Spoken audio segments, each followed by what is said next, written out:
All right, in this problem, we will analyze a windshield wiper blade as it rotates over a wet windshield surface.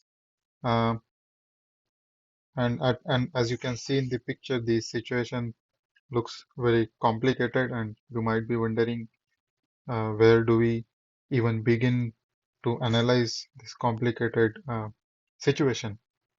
So as you will see again and again, in many of the engineering applications, we to analyze anything, we need to first make simplifying assumptions so that this complicated situation can be represented by a simple model. Then we can so that we can use various basic physics principles that we have learned.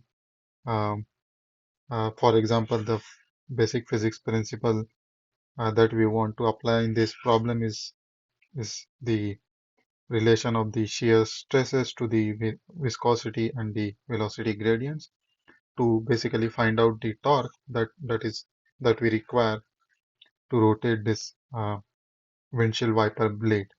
So that kind of information is essential in basically designing the motor that will be required to rotate this wiper blade. And again, this kind of a simplified model will give us a ballpark estimate of the torque acting. That's because we will be using many simplifying assumptions.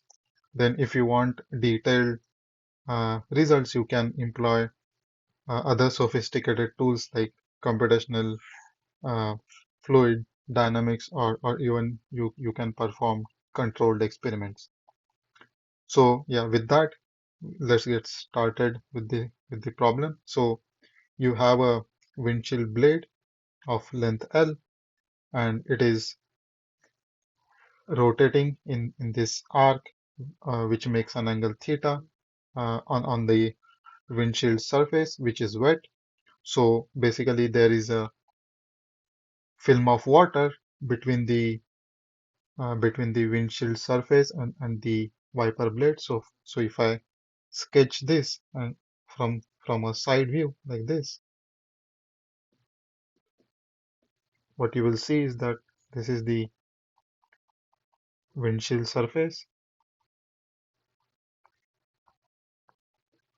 and you have the wiper blade at the top, and in between you basically have a water film. So this is my wiper blade, and this is water film. And this film is very thin, but it is there. And in this problem, we are given that the length of this wiper blade is L, its width is W, and the thickness of this thin film is small t, and the blade rotates uh, an arc of angle theta in time t, which is denoted by capital T, and the inner edge of this wiper blade makes an arc of radius capital R. So as it rotates, we basically need to apply a torque to make it rotate from this position to this position, and the viscous shear stresses due to the presence of this water film will will basically oppose this torque. So to move it from the initial location to the final location, we need to overcome the viscous shear stresses and the torque due to those viscous shear stresses, and that is the torque that we are going to estimate. So to start our analysis, just consider a small element of thickness dr at a distance, let's say r from the center, and as you can see, this small element will be moving in this direction, and if we if we now look at the element from this side, what you will see is that this is the blade element of width W, and this is the windshield surface, and you have water here, and this is moving at a velocity, let's say omega times r. So omega is basically the angular velocity of rotation of this wiper blade, and r is the position of the radial position of this small area element. So in the problem, we are not the angular velocity of rotation is not given directly, but we are given that the wiper blade rotates this angle theta in a time capital T.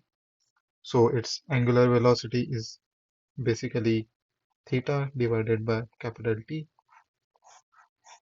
So the velocity at which the wiper blade, this small area element is moving is theta r divided by T. And now since this what the water film thickness is T is very small, we can assume that the velocity profile inside here is linear, and we can use the no slip boundary condition at the blade surface and the windshield surface to find out that linear profile. So, so again, the velocity at which the small area element at a distance r is moving, I'll denote it by u as a function of r, is basically omega r, which is this theta r by t.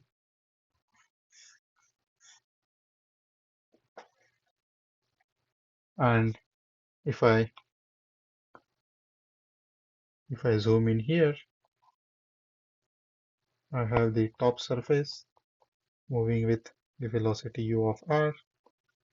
The bottom surface is stationary, so it is moving, it is not moving. And the water, which is close to the blade surface, moves again with the same velocity ur. The water near the windshield surface does not move at all, and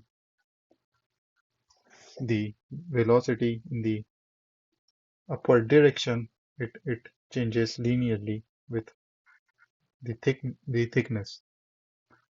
So I'll assume the vertical direction to be y. So y equal to 0 is the windshield surface, y equal to t is the blade surface. And I'll assume this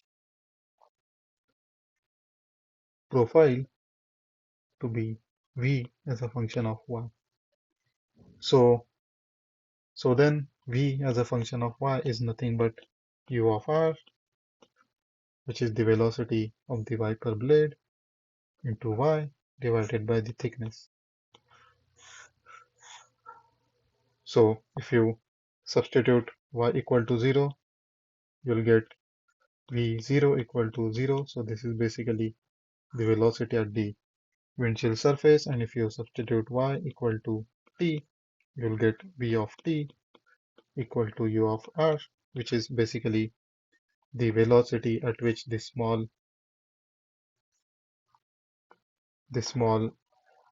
area element on the wiper blade is moving. So we know that the shear stress acting on a fluid element is given by tau, is given by viscosity times dv by dy,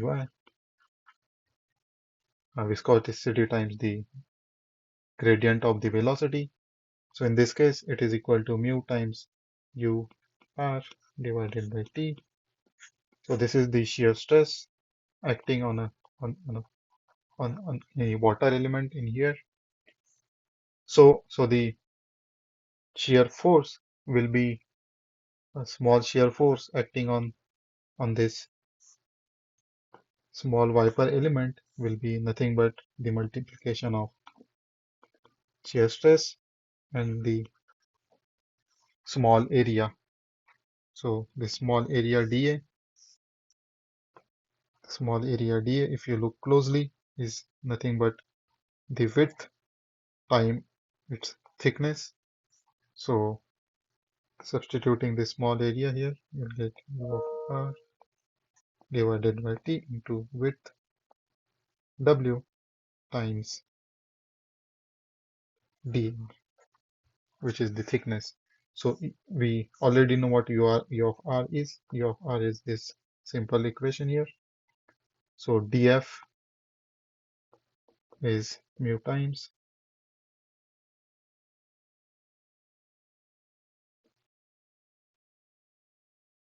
theta R divided by capital T upon T into W dr. Now torque is nothing but R cross F. So the small torque acting on the small area element of thickness dr as we chosen here is basically this radius r multiplied by the shear force acting on the small area element. So this is equal to r times df, and substituting df from here, you'll find out that it is mu theta r square by capital T small t w dr.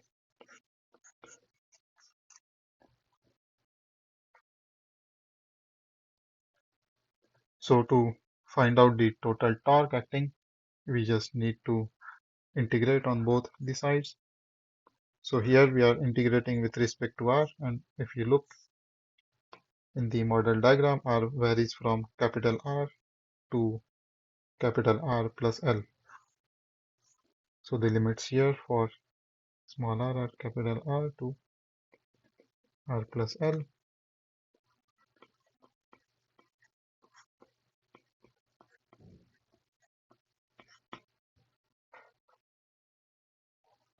And if you integrate both the sides, you will find out that torque is 1 by 3 mu theta by capital T r cube 1 plus L by r cube minus 1 W by T. So this is the expression for the torque acting on the wiper blade for the given conditions. Now we can just substitute these values given for a real life model um, to estimate quantitative value of this torque. And if you substitute the given values for all these variables on the right hand side, you will find out that the torque acting on 1996 Toyota wiper blade is equal to 7 times 10 raised to power minus 5 feet lb feet pound force. And this is a very small number, right? So 10 raised to minus 5 is a very small number. So the estimate from our analysis comes out to be very small. But as you can imagine, in real life, there is a significant torque acting on this wiper blade.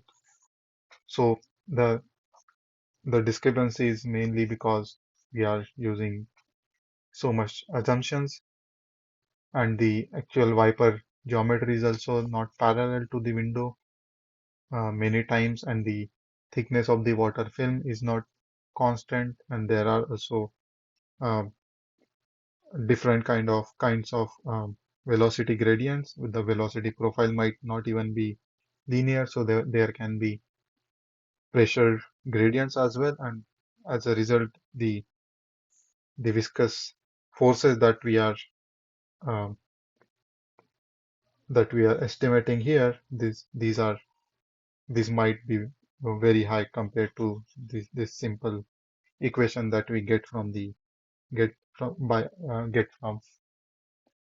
applying the Newton's law of viscosity.